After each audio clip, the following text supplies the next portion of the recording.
Salut les doves, j'espère que vous allez bien. Aujourd'hui, un nouveau 11 de légende. 11 de légende particulier, basé sur les noms. Après les Mendy, place aux Traoré.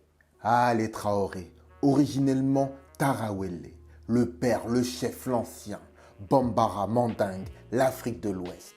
On en trouve partout dans le monde, mais surtout au Mali, au Burkina Faso et dans le nord de la Côte d'Ivoire.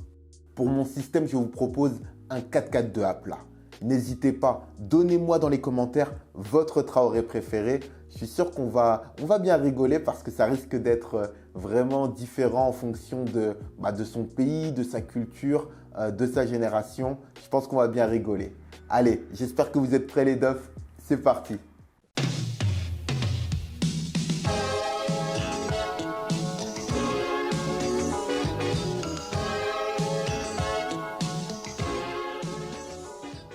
Dans les buts, Seydou Traoré, Diga Tigui, star du Real Bamako et des Aigles du Mali dans les années 70. Finaliste malheureux de la CAN au Cameroun en 72. Réputé, respecté pour sa détente et sa relance.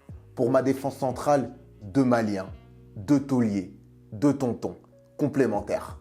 On commence par la tour de contrôle, le charismatique Samy Traoré. Impossible de le mentionner sans penser au PSG. À sa sortie au pied, digne des plus grands, toujours autant de frissons, Samy Maradona. Pour l'accompagner, le discret mais efficace Jimmy Traoré. Premier Malien champion d'Europe, c'était avec le Liverpool de Rafael Benitez en 2005. Normalement latéral gauche, je le sais capable d'évoluer dans l'axe. Il en a toutes les qualités. Au poste de latéral droit, Amari Traoré. Ancien Rémois, actuel Rennais. Défenseur intelligent, polyvalent, capable de s'adapter à toute forme de situation. Élément précieux pour un entraîneur.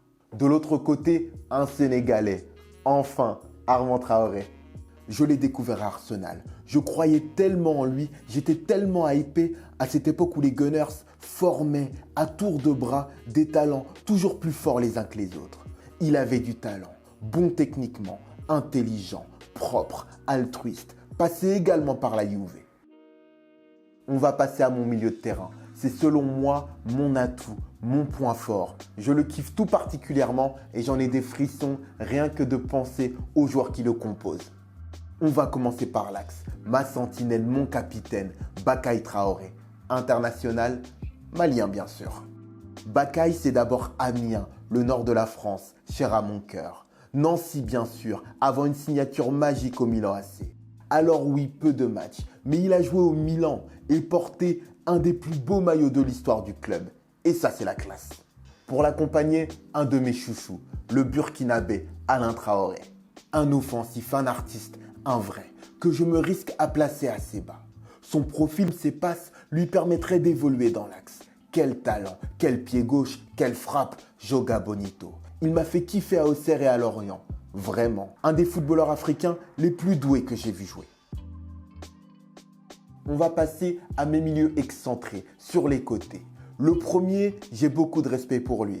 À 32 ans, il dégage beaucoup de charisme, beaucoup d'expérience, beaucoup de sérénité et en même temps, dans son football, on a l'impression qu'il a toujours 20 ans. Je vous présente, ou vous représente, le Guinéen Ibrahima Traoré. Une carrière exemplaire. Formé à Levallois, il s'impose outre-Rhin. Le Hertha, Augsbourg, Stuttgart et puis Gladbach. Une des meilleures formations allemandes de l'histoire. À droite, Adama Traoré. Un joueur qui ces dernières années fait beaucoup parler de lui. Formé au Barça, il était talentueux, mais pas assez pour s'imposer. Ailier rapide, bon techniquement, ils sont nombreux. Il quitte alors la Catalogne pour l'Angleterre. La métamorphose, puissance, muscle. Efficacité, vitesse maîtrisée, faute provoquée, centre ajusté. Il me reste 2 joueurs, mes 2 attaquants. Le premier est burkinabé. C'est le frère d'Alain, Bertrand. Je ne sais pas comment ils ont fait ses parents pour enfanter 2 joueurs aussi talentueux. Alain ou Bertrand, qui est le plus doué? Je ne sais pas. Mais le plus rapide, le plus percutant, c'est bien Bertrand. Je l'ai découvert à Chelsea, puis à l'Ajax. Quel joueur et quel dommage qu'il ne se soit pas imposé à Lyon. Bertrand Traoré, c'est le faux pied par excellence. Il part du côté droit pour rentrer sur sa patte gauche, la classique. Mais il est capable aussi de jouer dans l'axe et de prendre la profondeur. Il sera complémentaire de mon numéro 9. Un numéro 9 qui n'est autre que le grand, l'immense Lassina Traoré. 2,03 m. Impossible de vous dire si je l'ai d'abord découvert sur PES ou sur les terrains. Fiction et réalité se mélangent. Mais ce qui est certain, c'est que son parcours est atypique. L'Ivoirien débarque en Europe et signe en Roumanie avant de rejoindre la Russie et d'y exploser. Contrairement à ce que certains peuvent penser, Traoré n'est pas qu'un piquet chargé d'imposer sa taille sur les centres et les coups de pied arrêtés. Il est intelligent et bon avec ses pieds. Dommage que l'épisode de Monaco ne lui ait pas permis d'exploser. C'est tout pour ce 11 de légende des Traoré les Dofs. J'ai pris beaucoup de plaisir à le faire. J'en ai des frissons parce que je me dis que beaucoup de personnes, beaucoup de pays dont on ne parle pas beaucoup vont se sentir représentés aujourd'hui. Alors, n'hésitez pas encore une fois à me dire dans les commentaires quel est le Traoré que vous préférez. Je vous dis à bientôt. C'était Flavien Bory, journaliste indépendant. Portez-vous bien. Ciao.